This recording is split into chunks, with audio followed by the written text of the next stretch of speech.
সহিংসতা বা মারামারির ঘটনায় ইসলামী ছাত্র শিবির কখনো আগে আক্রমণ করেনি, বরং বারবার আক্রান্ত হয়েছে বলে অভিযোগ করেছেন জামায়াতে ইসলামীর সেক্রেটারি জেনারেল মিয়া গোলাম পরোয়ার।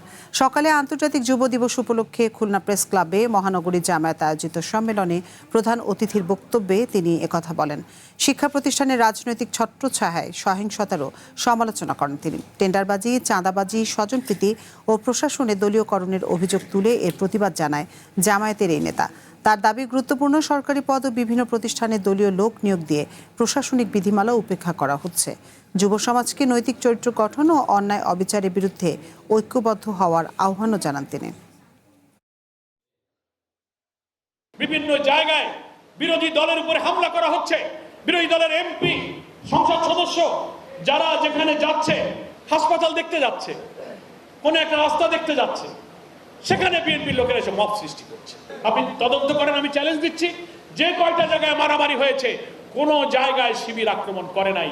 শিবির আক্রান্ত হয়েছে